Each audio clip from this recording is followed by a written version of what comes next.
Olá! Uma em cada 4 famílias brasileiras tem dívidas em atraso e uma em cada 10 não tem condições de pagar.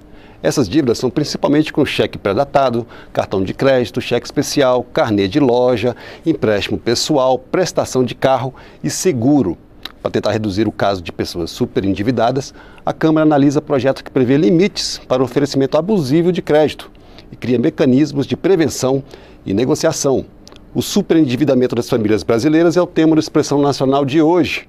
Para isso, recebo os seguintes convidados: o deputado Franco Cartafina, do PP de Minas Gerais, a deputada Carmen Zanotto, do Cidadania de Santa Catarina, Luciano Tim, secretário nacional do Consumidor do Ministério da Justiça, e Gabriela Vale, que é planejadora financeira. Você também pode participar do debate pelo Facebook, Twitter, YouTube ou ainda pelo WhatsApp 61 99602 2573. E para a gente ter ideia da situação do endividamento das pessoas, vamos dar uma olhada em pesquisa feita pela Confederação Nacional do Comércio com consumidores do Brasil todo. Essa pesquisa aponta que aumentou e muito o percentual de famílias com dívidas. Em agosto de 2018, 60,7% das famílias estavam endividadas. Em agosto de 2019, passou para 64,3%.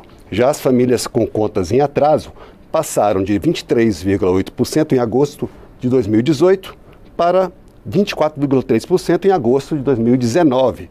E as que informaram não ter condições de pagar as dívidas diminuiu um pouquinho, de 9,9% para 9,5%. Então eu vou começar perguntando para o deputado Franco Cartafina, que é o relator da comissão especial desse projeto que trata de superendividamento. O que é exatamente esse projeto? Que tipo de medidas de prevenção ou de mais rigor para os bancos ele prevê para que isso diminua, principalmente no momento de crise que nós estamos passando no Brasil hoje?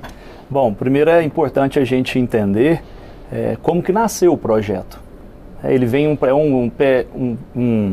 PLS do Senado 283, que nasceu lá em 2012, uma discussão com pessoas altamente capacitadas, e é aquela ideia inicial de poder fazer uma comemoração aí dos 20 anos do Código de Defesa do Consumidor, justamente fazendo a sua modificação, pois depois de 20 anos algumas coisas mudaram. E ele foi amplamente discutido, a gente precisa reconhecer o trabalho que o Senado fez, e quando foi em 2015, o projeto, depois de muito debate e até consensuado, deputada, chegou para a Câmara. Mas infelizmente de 2015 até 2019 ele ficou estacionado. E foi quando houve uma movimentação na própria comissão dessa legislatura de defesa do consumidor. A gente precisa reconhecer também o trabalho aqui do senador Rodrigo Cunha, que é um grande defensor da defesa do consumidor. Nós conseguimos, junto ao presidente Rodrigo Maia, criar a comissão e instalá-la. E agora a gente vem com a presidente Mariana Carvalho, fui escolhido como relator, já fizemos o nosso plano de trabalho, nós temos semanalmente feito as nossas audiências públicas, que têm sido de extremo valor, para que a gente possa, no nosso relatório, já que tem 4 anos que está parado, eu acredito que coisas evoluíram. E aqui é um tema que a gente vai falar aqui também, dessas mudanças de 4 anos para cá. A gente tem um ponto que eu quero até ouvir a opinião de vocês em relação ao que a gente votou esse ano, que é o cadastro positivo, onde que isso impacta também na questão desse projeto. Enfim, eu acredito que nós vamos conseguir apresentar esse relatório até aí, início de novembro, para que ele possa ir o mais maduro possível, tendo ouvido todas as partes, exaurindo todas as dúvidas para o plenário, e que a gente possa avançar nesse tema tão relevante para a população. Em resumo, que tipo de medidas esse projeto prevê? Eu sei que tem medidas preventivas e tem também algumas que são de mais rigor para as instituições bancárias, principalmente, para ficar um pouco mais difícil, ou pelo menos que identifique as pessoas que estão em situação já no limite de suas dívidas. Quais são as medidas principais? Dados apontam que a gente tem cerca de pouco mais de 60 milhões de brasileiros e brasileiras endividados. Agora a gente está falando do superendividamento, onde a gente avalia, pelos dados que a gente colheu, que a gente está falando de cerca de 30 milhões de pessoas. E o que é o superendividado, para quem, né, nos acompanha, para entender mais? É aquela pessoa que pega contrai uma dívida para poder pagar outra que já existe e depois pega outra para pagar outra. Ou seja, fica com 3 e não paga nenhuma. Entra num espiral. Vai rolando a dívida. E a gente precisa deixar muito claro que essa questão, ela transcende, ela ultrapassa a questão econômica, financeira da família. Isso traz problema de saúde, isso traz problema de relacionamento. De violência, deputado Franco. De violência, sem dúvida nenhuma. E aí eu quero que a senhora contribua aqui, que a gente vê a sua luta e aqui deixar reconhecido a sua luta em defesa da pessoa idosa, que talvez seja a fatia mais atingida com a questão do superendividamento, visto muitas vezes desconhecer, visto muitas vezes as campanhas abusivas de tomada de crédito, visto muitas das vezes ser arrimo de família com as suas aposentadorias e muitas vezes as pessoas, os entes vão ali, pede o cartão, vão ali, faz um empréstimo, enfim, você vê o tanto que isso é amplo, né? O tanto que atinge, Luciana, as famílias. Então, eu penso que assim, vai ser um dos grandes projetos que essa legislatura tem condição de aprovar e para defender as pessoas. E mais do que isso, quando a gente fala num país que está buscando a recuperação econômica, nós estamos falando em devolver para o mercado de consumo milhões de pessoas, né, dando oportunidade dela recuperar, porque do jeito que está hoje, elas não conseguem sair. Nós precisamos buscar essas alternativas. E para cá, Mizanotto, por que o idoso é tão alvo e tão vítima desse tipo de situação? Primeiro porque existe já um estímulo ao financiamento tão logo ele, ou antes mesmo dele saber da sua aposentadoria. Em que pese já o INSS ter tomado algumas providências, em especial com a resolução 100, mas todas as audiências públicas que nós realizamos na comissão da pessoa idosa, a gente percebe que o estímulo à busca do empréstimo consignado por parte dos órgãos de financiamento do sistema bancário, por exemplo, é um absurdo o aposentado ser comunicado pelo sistema financeiro de que a sua aposentadoria está saindo. Ele fica sabendo antes do banco do que propriamente do INSS. Algumas coisas com essa resolução já estão tomando um outro caminho, está sendo um pouco mais rígido, mas como é que essa informação vazou? Quem está repassando essa informação para o sistema financeiro para que ele estimule aquele aposentado a contrair um empréstimo mesmo sem a necessidade? E é um empréstimo garantido, porque é consignado, desconta. E ainda sempre com aquela fala mansa, né? De que os juros são suaves, as prestações são longas, e com isso a pessoa se empolga e acaba contraindo.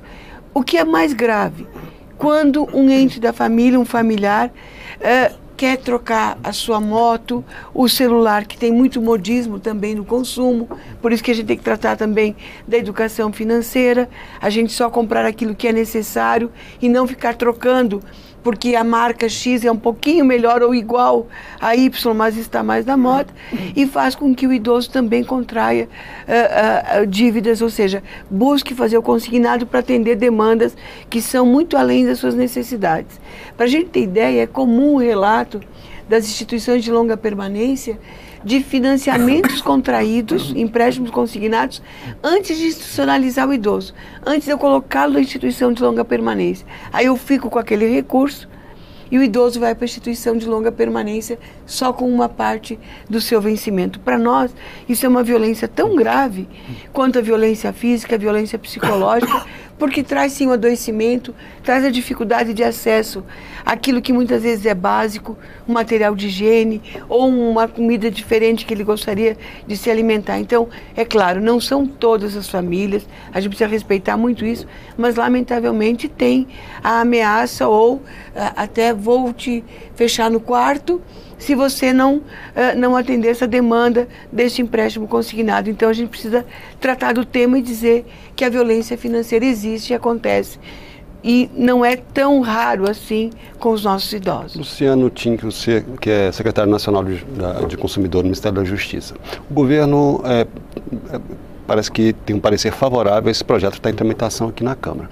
Agora, que outros tipos de medida podem ser adotadas para evitar tanto o aumento do endividamento, como aumentar o rigor com que as instituições financeiras tratam os consumidores?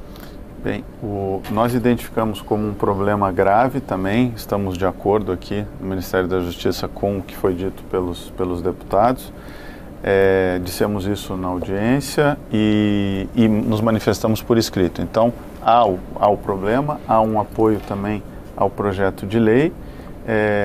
Efetivamente, talvez hajam alguns ajustes, como disse o deputado Franco, que podem ser feitos, né? O Brasil tem, e é uma política de Estado, não de governo, de integrar o OCDE, né? E a OCDE tem uma normativa recente sobre o tema, inclusive recomendando a criação de uma agência específica.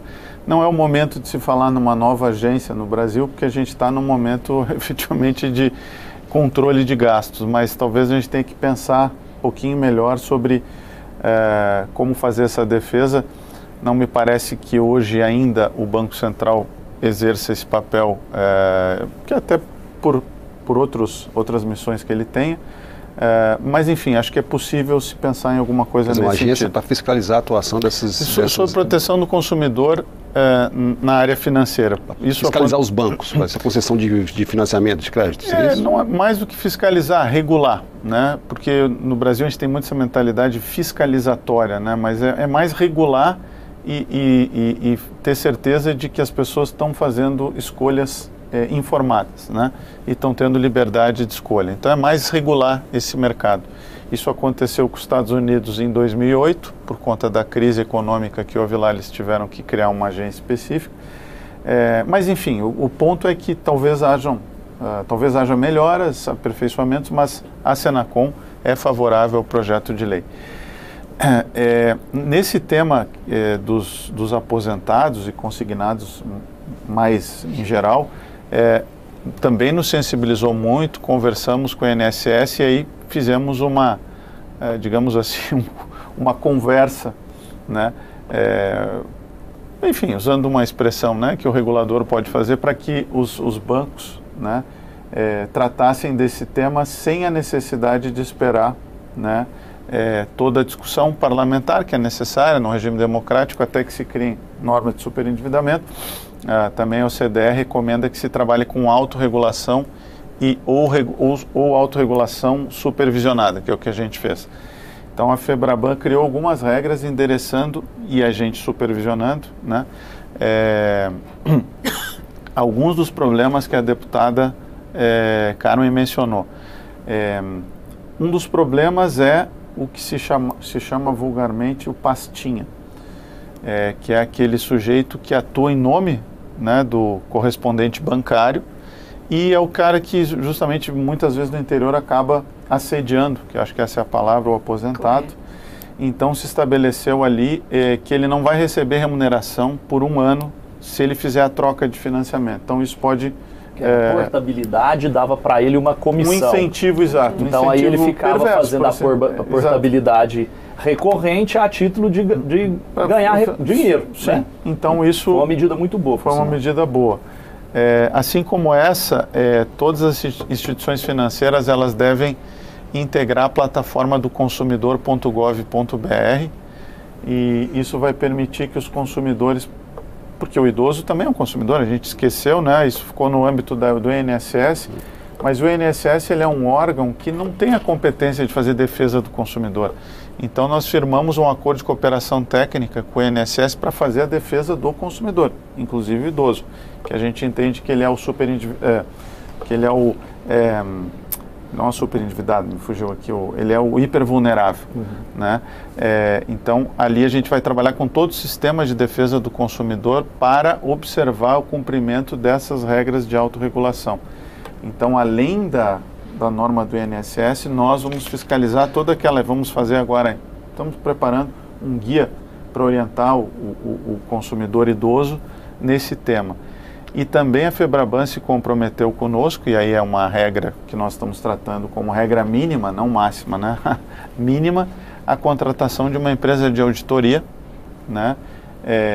Reputada para identificar onde é que está o vazamento. Porque o vazamento, em tese, poderia estar no INSS, ele poderia estar... do dado que a deputada mencionou, né?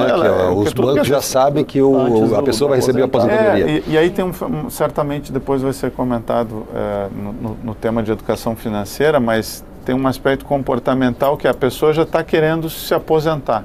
E alguém liga e dá a boa notícia para ela. E além dessa boa notícia, oferece um financiamento. Tem um crédito lá. Muitas vezes fala que tem um crédito, mas eu queria só também, antes da gente avançar aqui, deixar um ponto importante, porque nós estamos falando aqui desses pontos que aflige a comunidade, as pessoas mais vulneráveis, mas deixar claro que ninguém aqui está criminalizando a tomada de crédito. Todo mundo sabe que o crédito é uma das válvulas propulsoras do desenvolvimento econômico, do crescimento do país. O que a gente diagnosticou, né, o que esse projeto vem tratar é de situações que extrapolam a boa relação.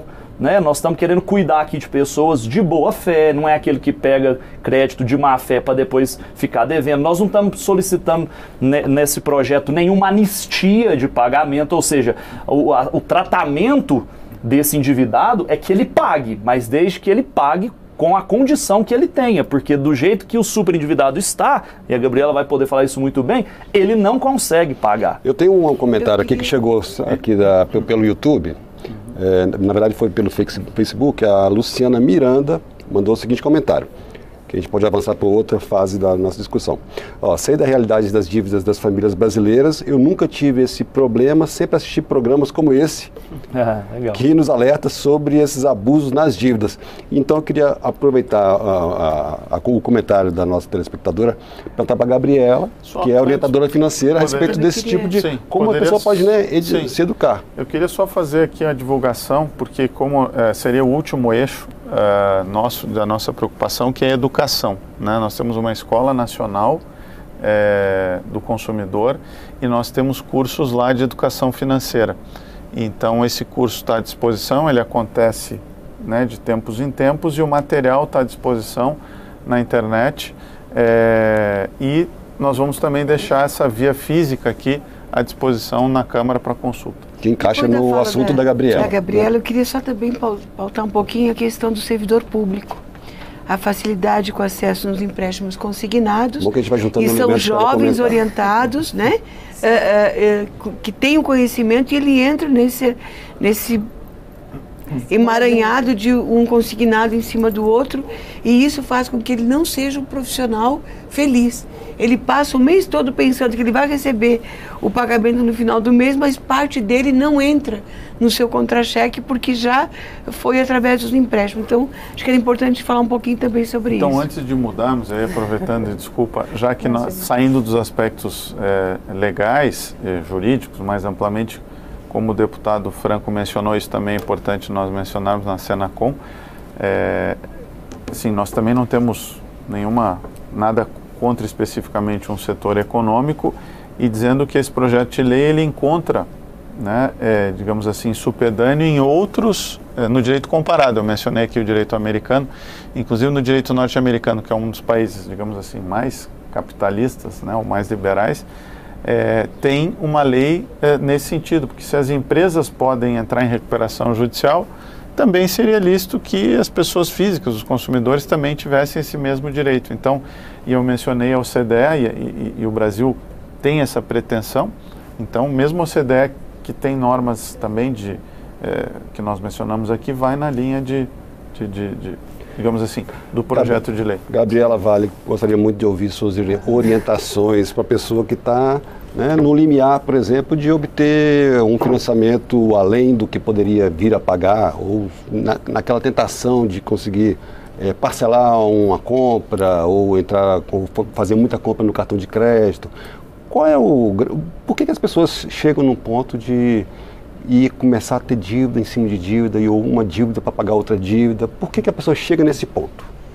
Olha, eu acredito que a grande questão são os aspectos emocionais e comportamentais das pessoas, né? A gente vive num país onde o histórico financeiro não contribui para uma cultura financeira saudável, eu diria assim. Querendo ou não, a situação dos idosos parte é refletida pela situação financeira que eles viveram na década de 80. Eles não sabiam o que fazer com o dinheiro, porque todos os dias estava mudando, os planos econômicos mudavam. Essa pessoa recebia o salário dela, ela tinha que correr para o supermercado, comprar o máximo que ela podia e estocar. Então, essa pessoa, ela veio de um hábito financeiro ao longo de uma vida pouco saudável, eu diria assim. E a vida e a nossa economia mudou. E a gente hoje pode pensar no longo prazo. E querendo ou não, essa realidade da década de 80 tornou a população brasileira um consumista imediatista.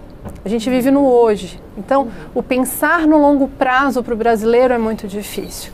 E eu costumo falar aqui também que, diferente do cenário norte-americano, onde não existe parcelamento das coisas, né, com raras exceções, o parcelamento é o início do endividamento. A pessoa faz uma compra hoje, faz uma compra de R$200, parcela em 4 parcelinhas. Só que ela não faz isso... 50. Exato. Só que ela não faz isso só com essa compra, ela faz com várias outras. Eu já atendi clientes que parcelavam a gasolina, supermercado. Por quê? Porque posso parcelar, eu parcelo. Aí chegava no 4º mês de pagamento do cartão, na verdade dali a 5 meses, né, porque ainda tem 30 dias para pagar, normalmente dependendo da data da fatura, ela nem lembrava do que aquela compra se tratava. Então, o brasileiro tem que entender que é necessário fazer contas. A gente tem que buscar informação, colocar num caderninho que seja todos os compromissos que se tem, fazer planos para o futuro, olhar para o longo prazo, né? Eu acho que a reforma da Previdência já despertou bastante as pessoas para esse pensamento mais longo aí. As pessoas estão começando a pensar um pouco mais como que vai ser essa aposentadoria, como que eu vou poder aumentar a minha qualidade de vida, mas a gente ainda tem algumas gerações aí que estão sofrendo ao longo desse caminho e que tem que ser assistida. Gabriela, Claro. posso contribuir e saber até da sua experiência, né, no dia a dia, lidando com pessoas que efetivamente têm esse problema.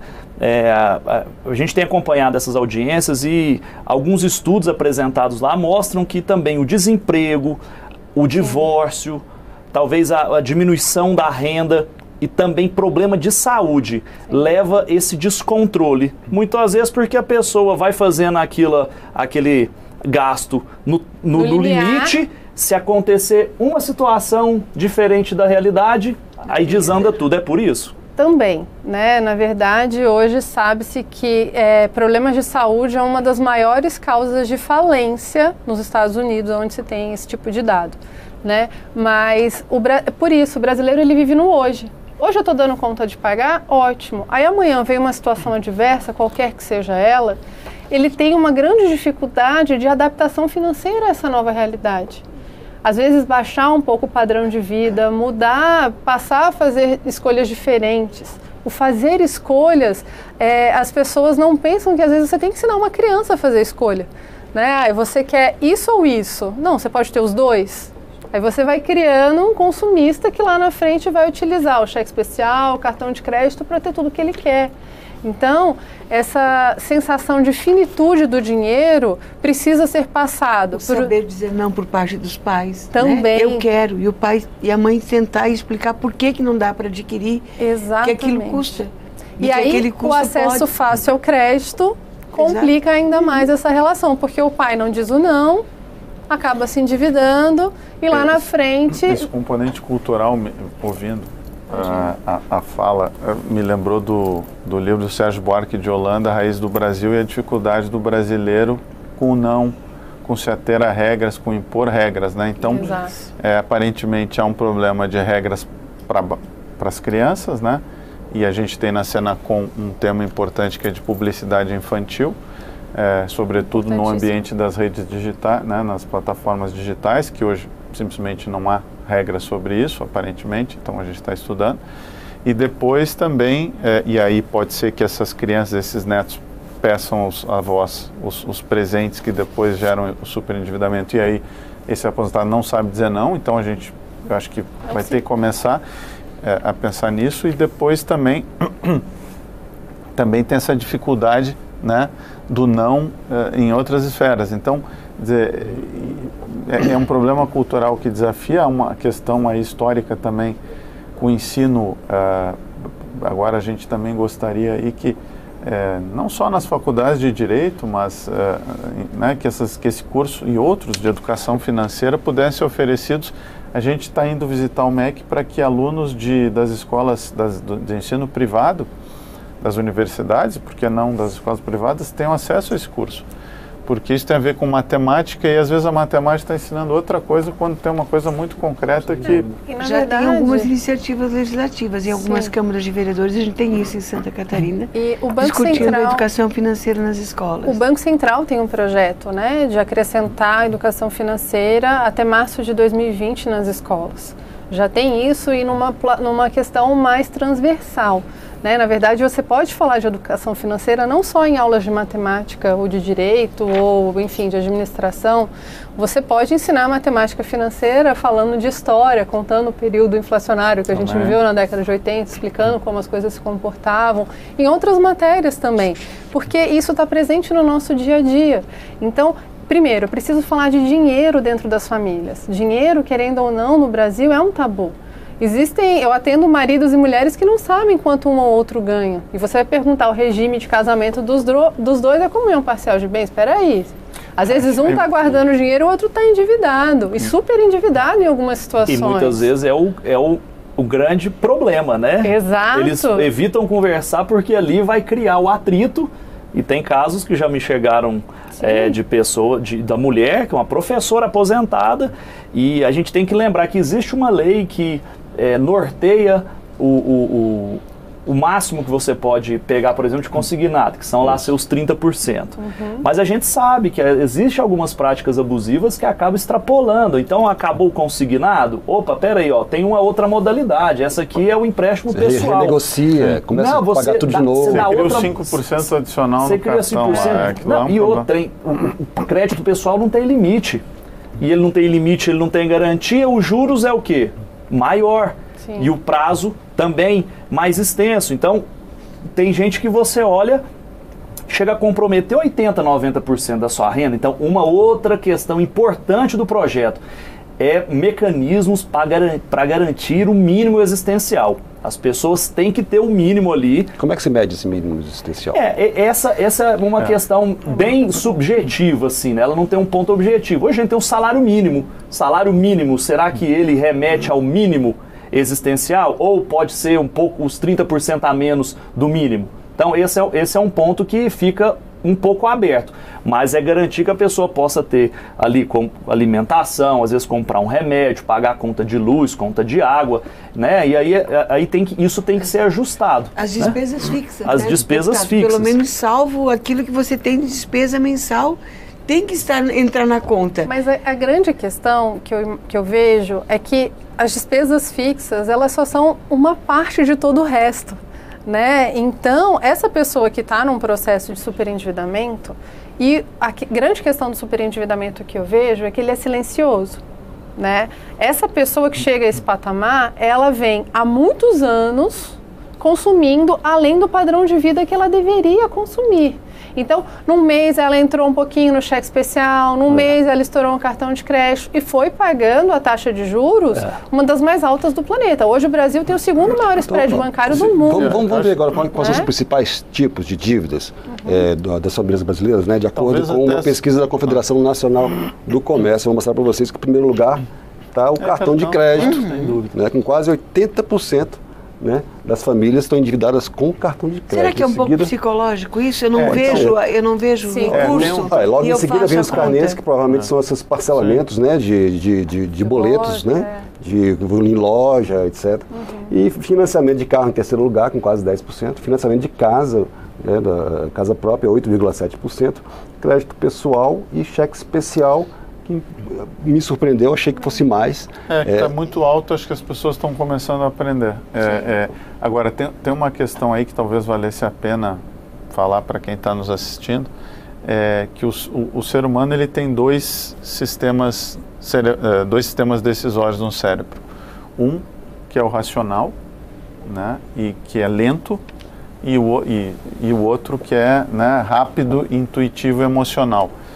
E decisões de financiamento, isso é um livro de um psicólogo, né, que ganhou um Nobel de Economia, né, que é o Kahneman, Rápido e Devagar. Então, O grande problema é que muitas das decisões de financiamento são tomadas e estimuladas usando o sistema 1, que é intuitivo e rápido. Então, o cartão é isso. A pessoa não... É impulso, então, às vezes é preciso, como na literatura, né, Ulisses que se amarra para não ouvir o canto da sereia, né, e não se atirar, porque a tragédia era essa, né? Todo mundo se atirava com o canto da sereia, porque esse era a intuição, esse era o emocional.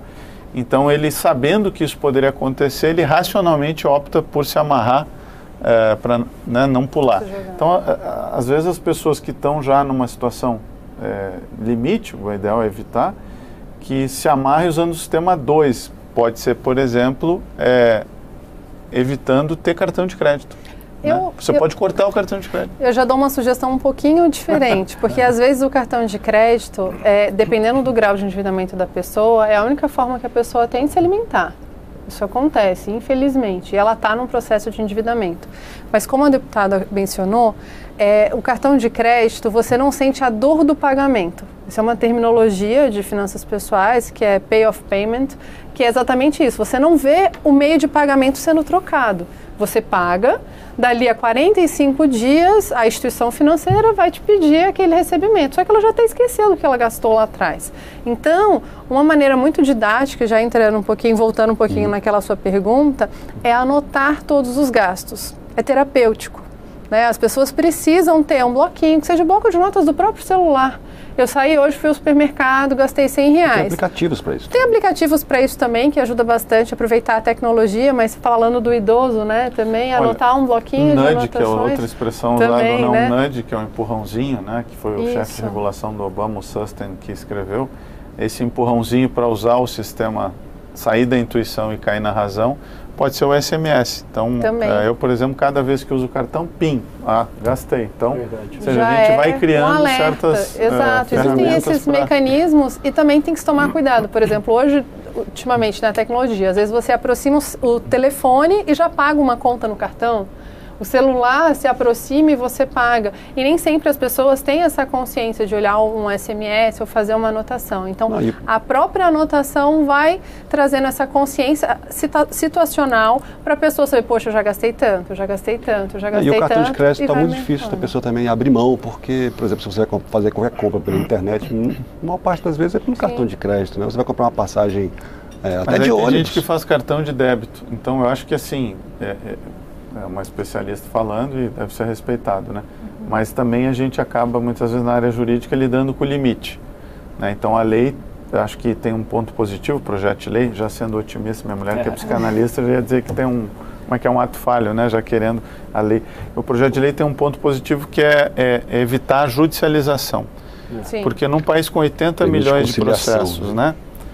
O processo durando, aí se for no juizado especial, 3 anos, 2 anos, depende do estado.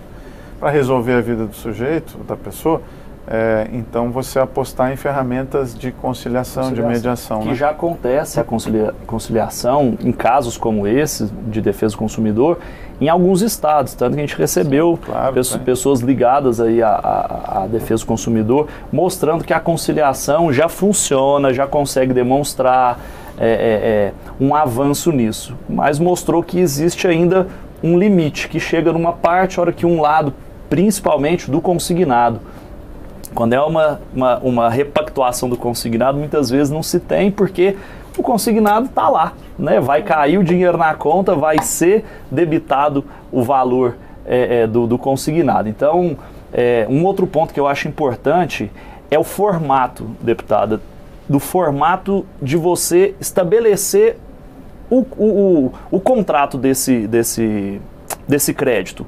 Porque hoje a gente chega ao passo de ver pessoas que ligam para saber, eu queria ver quanto que seria para contrair um crédito. Ah, não, você tem aqui a possibilidade de ter 10 mil. Ah, tá, vou olhar com o meu marido e depois te falo. Desliga, passa um pouquinho, o crédito está na conta. Se me permite, deputado, uma coisa importante e que está alinhado com o que o senhor está dizendo, dentro da autorregulação está previsto o que já deveria ser, que é uma informação básica de direito do consumidor, é que na hora que é fechado o consignado, a pessoa tem que receber cópia do contrato, o contato com o banco da agência, porque às vezes a pessoa não sabe, E ela vai ter 7 dias que é o prazo que a gente chama de cooling off, né, a lei do Código de Defesa do Consumidor, para cancelar. Para se arrepender. Para se arrepender. Então, tudo isso são ferramentas, de novo, o Ulisses se amarrando. Não, você tem uma semana para... Só que você não pode gastar, né? Mas você não pode gastar. Você gastou, está devendo. Então, essa questão de formalizar, de criar um vínculo, como um contrato de aluguel. Né? A pessoa que tem o imóvel que está locando, quem está locando e quem está sendo, né, o locador e o locatário. Tem que assinar um documento, né? Então, assina, contrato para lá, contrato para cá. Hoje em dia isso acontece via SMS, acontece via telefone. Tem casos aí da gente ver de pessoas que tem, hora que não tem nenhum contrato. Aí a hora que entra na justiça, pede para ver o contrato está em branco, não sabe taxa de juros, o tempo de parcela. Então isso aí são essas questões abusivas, esses pontos que nós precisamos mediar. Até porque a gente precisa preservar o crédito. A gente não pode deixar que 30 milhões de pessoas estejam fora do mercado de consumo por esses detalhes que o crédito, nós podemos ajudar. A gente precisa dar a possibilidade das pessoas terem acesso a esse mecanismo quando necessário. Agora, a gente não pode permitir os excessos. Eu acho que aí vem a beleza do processo do parlamento, né? Em que pese esse texto legal seja de 2012, né? Se houver um esforço, ele poderá ser aprovado ainda neste final de ano, logo no início do ano que vem. Eu tive que aprender logo no início, quando eu cheguei aqui na casa, porque eu ficava muito angustiada com a morosidade das coisas, né? Certo. E, lamentavelmente, em função do volume de iniciativas parlamentares, a gente tem matérias importantes como esta, porque essa já era uma pauta que se discutia, mas o projeto parado. Agora com a comissão especial e a riqueza dos debates, por isso que é muito bom, e as audiências públicas trazem isso, né? Vários especialistas, vários olhares, que podem aperfeiçoar o texto se o relator achar. E eu acredito que... Os bancos participaram dessas audiências públicas. E qual é a posição das instituições financeiras? É o que eu disse aqui no começo. O texto que veio do Senado para a Câmara foi um texto consensuado com o sistema financeiro. Então, assim, por isso que eu falo, debateu muito, teve pontos que foram mais assim, delicados, acharam o caminho de poder avançar, e esse projeto veio de forma unânime, né? O relatório veio de forma unânime para a Câmara. Né? O que eu disse também no começo é o seguinte, tem 4 anos, né? Mudou algumas coisas, a Febraban participou, não se opõe, pede atenção em um ou outro ponto, tá tudo certo. Que bom, o parlamento é isso. Aqui a gente não tá para ficar contra tudo, nem a favor de tudo. O grande desafio hoje, principalmente no momento que a gente vive no Brasil, é buscar o consenso, é ter maturidade de ouvir, né, uma outra colega que tem outro ponto de vista, saber trazer isso para a realidade e como que a gente pode juntos avançar com uma coisa que vai ajudar milhões de brasileiros. Esse é o grande desafio do parlamento, e isso, deputado, aqui eu sou deputado de primeiro mandato, é isso que me motiva. Em que pese algumas coisas demoram, mas a gente tem feito aqui o trabalho muito democrático e eu não tenho dúvida que os resultados virão. E é por isso que eu estou entusiasmado como relator e com apoio de muitos deputados, como é o caso da senhora. Aqui um outro comentário que chegou do Cláudio Viana, ele mandou pelo WhatsApp. Ele fala o seguinte: se por um lado o superendividamento está relacionado muitas vezes a um comportamento imprudente do consumidor, de outro lado o patamar de juros extorsivos que são praticados no mercado financeiro inviabilizam qualquer tipo de solução saudável. Na verdade, as pessoas ainda obtêm crédito e se endividam apesar dos juros. Né? Seria isso, Gabriela? Tem a parte do juro, né? Tem o consignado é um pouco mais reduzido, mas ainda assim é um juros muito elevado e que tem um impacto muito grande na vida das famílias, porque quando a pessoa pega um consignado, se você for analisar na melhor taxa possível, ele vai pagar 15% no ano. 15% em cima de um determinado montante. Mas talvez seja importante educar os consumidores no sentido de que uma coisa é 15% e outras 300. São 300 no cheque especial. E é isso, mas o brasileiro... O cheque especial é porque sem garantia teria que até tomar algumas medidas, talvez. Será que precisa ser tão alto assim, esse juros do cheque especial? Então, quando a gente analisa o spread bancário, da onde vem o grande lucro dos bancos, e isso está ligado à resposta anterior... Porque se a gente coloca o dinheiro lá para aplicar, não, você não vai receber. Exatamente, é muito baixa. E aí o banco cobra um valor muito alto. Mas a composição do spread, quando a gente vai analisar, isso é um dado do Banco Central, 39,95% é de inadimplência. Então, o banco ele já conta que vai ter esse valor de inadimplência, por isso que ele põe um spread tão alto. E, Gabriela, tem a parte do lucro também, sem sombra de dúvidas, que é exorbitante. Os bancos no Brasil... dá para ver anualmente que no Brasil... como é que está indo e como é que tem os lucros bancários. Exato. Tá tudo certo, ninguém é contra ter lucro Sim. também. Agora sim, dentro dessa questão do spread, que para quem acompanha a gente, para quem está ouvindo aqui, e até para nós, para mim, vou falar por mim, essa matemática do spread, ela é extremamente, assim, ela é muito técnica. Sim. Mas uma das coisas que a gente tem ouvido é que essa questão do spread, ela pode ser amenizada e isso vai impactar no valor dos juros com o que a gente aprovou esse ano, já no início do ano, deputada, que foi o cadastro positivo. Então, como é que você acha, Gabriela, que isso pode, de que forma que isso pode impactar? O cadastro positivo é um avanço, você entendeu como um avanço aí, né, principalmente nessa relação de tomada de empréstimo? Sem sombra de dúvida, porque a pessoa ela vai se esforçar, né, para manter o melhor score possível para que ela consiga uma taxa de juros menor. Por que ela vai ter o score menor? Porque ela não vai ter histórico de inadimplência. E da onde vem esse histórico de inadimplência? Da educação financeira. A base é essa. A pessoa ela consegue dar conta de pagar um empréstimo, seja ele longo, seja ele curto, seja o financiamento imobiliário aí que dura 30 anos, porque ela faz conta e analisa quanto que cabe dentro do orçamento dela, o quanto ela pode pagar. E aí vem aquela questão, o crédito é extremamente importante, mas as pessoas têm que ter consciência dos seus limites. E a questão comportamental, que mais uma vez a gente volta nela. A gente acompanhou esse debate do projeto de lei e conversamos também com o Banco Central. O que havia antes era o cadastro negativo, então é só uma informação ruim. Quando você amplia a base, e você acaba criando mais concorrência no mercado, porque antes só os bancos é que tinham essa informação, né? Então você permite que outras informações componham e passe a um cadastro positivo, de modo que também aquela pessoa que está numa situação muito negativa, talvez até seja positivo que ela não receba, talvez ela não esteja negativada ainda, como a gente conhecia antigamente, negativada, aquele, né, que fica no SPC, Serasa, enfim, nome sujo. Mas antes de chegar nesse limite, que já ela talvez não seja interessante também como uma ferramenta ela não receber esse crédito.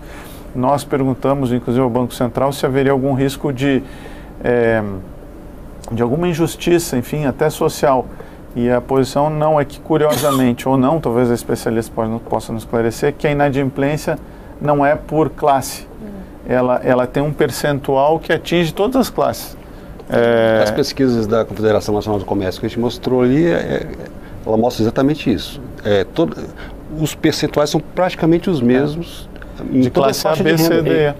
E lá, Luciano, no Senacom teve preocupação da questão do acesso ampliado às informações das pessoas sobre ter esse controle desse acesso, evitar que isso seja alguma coisa até também abusiva, porque a gente está falando em ampliar, né? Às vezes a pessoa está negativada por aquilo ali, não, mas a escola ela paga, mas o plano de saúde ela está pagando, que é acessos que antes o SPC, o Serasa não levava em consideração para avaliar, né, antes dessa proposição do cadastro positivo. Você acha que essa questão ela é preocupante ou ela está tranquila assim para o cidadão? Bom, a gente tem trabalhado muito em cooperação com outros órgãos de governo, né? E nesse ponto a gente trabalhou muito com o Banco Central e as estimativas do Banco Central são de diminuição de juros e aumento de informação. Existe sempre uma falha de mercado que é a assimetria de informações, né? Você não sabe para quem está emprestando e outra pessoa não sabe se vai pagar. Então, você ampliar as informações, a gente sabe, né? Num debate parlamentar é melhor menos informação ou mais informação? Mais. Então, em tese, quanto mais informação, mais positivo, se é possível, mais positivo do que negativo, né?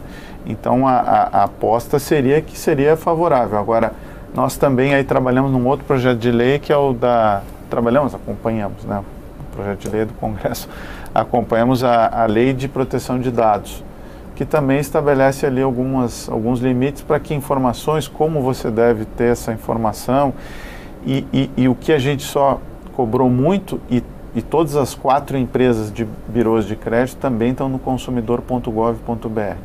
de modo que deve ser fácil ao consumidor, se ele não quiser estar no sistema de cadastro positivo, que ele opte, né?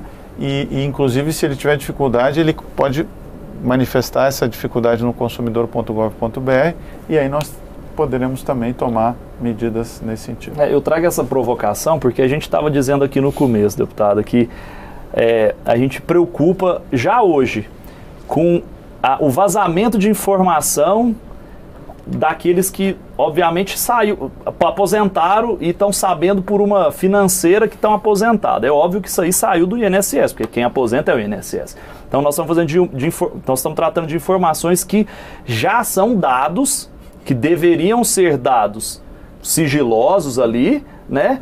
E que já escapolem aí de forma equivocada. E é bom, eu fiquei feliz de ver que estão sendo tomadas medidas para até se o deputado coibir me permite, para o ouvinte, para o telespectador também ter informação, a gente, quando assinou o acordo de cooperação técnica com o INSS, nós recebemos todas as reclamações da ouvidoria, que foram mais de 70 mil. Então nós nós temos competência na Senacom para instaurar o que a gente chama de processo sancionador. Então a gente abre investigações, achamos que havia indícios e essas, eu não gosto de falar de casos que estão, mas enfim, o que é público que dá para falar que houve sim a abertura de investigações. Que bom. Se houver, como há indícios, né, de vazamento, a gente... Investigação desse tipo de caso, de vazamento de vazamento, sim, vazamento. É muito estranho, né? O que vai receber o benefício da aposentadoria ficar sabendo pelo órgão financeiro, por o sistema bancário, em vez de saber pelo próprio INSS. Quer dizer, no repassar a informação, alguém deve estar levando vantagem para estimular aquele empréstimo consignado. Até realmente estava uma situação do Brasil não ter uma lei de dados e a lei só vai entrar em vigor ano que vem. Então nós tornamos como meta prioritária nossa processo sancionador de vazamento de dados. Então tem uma série também. De uma coisa que você falou aqui, Luciano, no off aqui, antes da gente começar também, que eu achei super interessante, é o que já está acontecendo para as operadoras de telefonia. Eu recebo, depois que eu comecei a assumir a relatoria, muita gente que fala assim: ô Franco, eu não aguento mais ser assediado pelas financeiras. Tem que incluir esses números também no mesmo formato que foi incluído as operadoras de telefonia, essas que também ficam constantemente assediando e ligando 20, 30 vezes para o consumidor. Isso é intolerável. E você me diz que vai ter essa possibilidade, já tem essa possibilidade de incluir também essa questão do sistema financeiro. Como é que é? Sim, bom, agradeço aí a sua oportunidade também de esclarecer. Nós trabalhamos com temas prioritários. Então, quando tomamos posse, conversamos com todos os integrantes do sistema para ver aquilo que era mais sensível. Consignados, e é claro que existe o Congresso, ele avança com os projetos de lei, mas a gente tinha que dar um tratamento rápido. Então, foi a autorregulação com a FEBRABAN e a INSS. Assim, talvez o que seja mais grave da UTI, vamos dizer assim, a gente resolveu. Com relação às telefônicas, a gente trabalhou com a Anatel, e aí tem também um código de autorregulação supervisionada, e as telefônicas assumiram regras também, porque não adianta só a plataforma Não Me Perturbe, que é uma plataforma que o consumidor se registra lá, serve para telefonia, vai servir para os bancos, mas as telefônicas também assumiram um compromisso de quantas vezes elas podem ligar. E aí, se houver uma violação a isso, também as telefônicas estão na plataforma do consumidor.gov.br.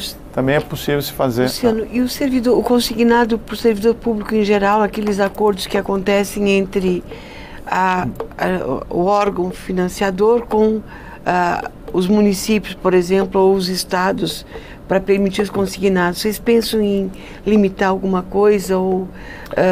Toda essa regulação, enfim, porque hoje mesmo o servidor público, os pagamentos estão por bancos, né? Então é uma relação, quando eu recebo pagamento pelo banco, é uma relação bancária de consumo. Então aquela autorregulação, ela foi assim, pensada sobretudo pelos aposentados, porque eles são mais vulneráveis, né? mas eu não vejo por que não possa ser ampliada para o servidor. É um outro debate, ele não foi trazido para a gente ainda como prioritário para a pauta de defesa do consumidor, mas estamos abertos para essa conversa. Eu queria perguntar aqui para a Gabriela, assim, uma curiosidade, nós estamos debatendo aqui, eu mergulhado no assunto, a deputada também, o Senacom, também ali, né, no dia a dia, a Gabriela que trabalha com isso, mas eu fico imaginando quem está nos assistindo. Quem está nos assistindo agora e quem vai acompanhar a reprise, né, do programa, que vai acompanhar ao longo do tempo. Eu fico pensando, Gabriela, que a gente está tratando de um tema que atinge sobretudo as pessoas mais simples, né? Então, às vezes, alguém que está assistindo a gente, que está vendo que está acontecendo isso com a avó, está vendo Será, que... deputado, que atinge as pessoas mais simples? Só eu já que tenho muitas dúvidas. Eu acho que todos.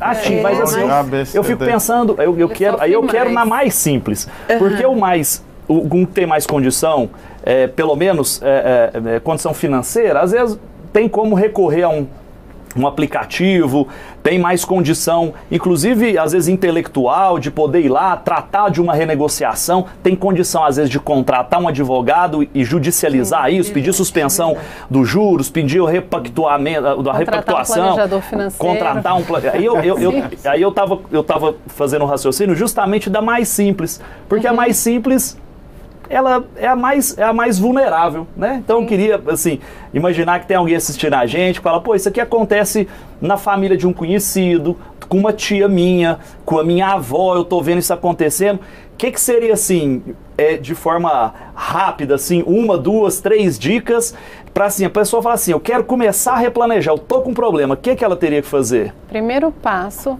é listar todas as dívidas. Todas as dívidas. Tá? É o primeiro passo, sem sombra de dúvida. Não, primeiras dívidas. O que são dívidas na minha concepção? Tudo aquilo que você paga juros. Então eu vou listar lá, eu estou devendo 1.000 de cheque especial com taxa de juros de 12% ao mês.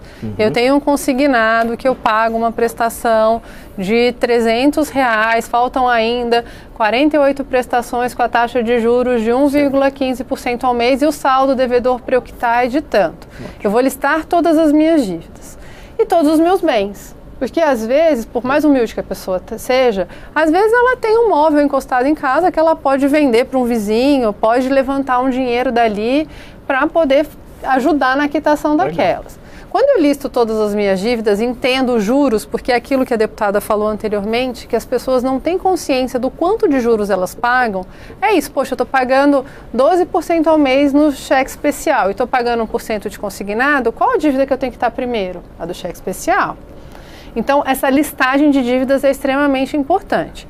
Depois da listagem das dívidas e dos bens para a gente buscar soluções, porque às vezes a solução é vender um carro, vender uma moto, um micro-ondas, que seja, né? Buscar alternativas para quitar aquela dívida, eu vou listar todas as minhas despesas, todas as minhas contas, que são fáceis, as despesas fixas, né? A prestação da casa, água, luz, telefone, escola de criança, se tiver algum compromisso que se tem ali. Mas o mais difícil é listar as despesas do dia a dia, que são a farmácia, o supermercado, o lazer. Mas isso precisa ser feito, daí vem a dica do anotar. Então, a pessoa tem que anotar tudo o que está gastando, né? E somar. E aí, dependendo da renda da família, poxa, eu estou pagando isso de dívida, eu tenho que pagar isso de conta. E ainda preciso, estou gastando isso aqui, aonde é mais fácil enxugar? Aonde no dia a dia. Então, as pessoas, a partir do dia a dia, elas começam a enxugar. Óbvio que analisar as dívidas é muito importante para tomar uma ação mais drástica, mais importante, buscar uma renegociação, querendo ou não agora, com a queda da taxa de juros. A portabilidade, se bem feita, de alguns empréstimos pode ser algo benéfico, né, para essa família, mas tem que ser feito com consciência. Então, as famílias, elas têm que entender que tem que colocar no papel. Eu tenho que enxergar a minha situação financeira e eu tenho que cuidar dela como eu cuido da minha saúde. Porque se eu não cuido da minha vida financeira, vai comprometer a saúde, entre outras áreas da vida. O relacionamento, o trabalho. É até um dado que anteriormente a gente estava falando, se vocês estavam comentando, eu não quis interromper. O funcionário endividado, ele perde 1/3 do seu período produtivo olhando para as finanças e para os problemas dele. Então você imagina nesse endividamento quantas empresas estão sofrendo por conta do endividamento do funcionário. Bom, e quantos estão perdendo o emprego em função do adoecimento causado pelo endividamento? Com essas dicas da Gabriela, vou ter que encerrar o programa. Mas eu só como secretário do consumidor aqui mencionar o seguinte... 10 segundos para o consumidor, acabou nosso tempo. Por vezes, tem que pensar se o gasto vale a pena. Tem dados já sobre o ensino público versus privado. O ensino privado não é tão melhor quanto se acha que é melhor que o público. Então, eu mesmo advindo da escola pública. Talvez tenha que pensar em escola pública, não necessariamente pagar a escola no transporte coletivo. Transporte coletivo. Bom, a gente podia falar mais uma hora sobre esse assunto. Acho que umas 2, 3. Poderia render muito, mas infelizmente nosso tempo acabou. Queria agradecer ao deputado Franco Cartafino, a deputada Carmen Zanotto, o Luciano Tinha, Gabriela Vale, pela participação aqui nesse debate. Foi um assunto muito atual aqui no Brasil. E agradeço a todos vocês. E a você que está nos assistindo também, esse Expressão Nacional volta na próxima terça-feira, 9 da noite, ao vivo, na TV Câmara e nas redes sociais. Até lá!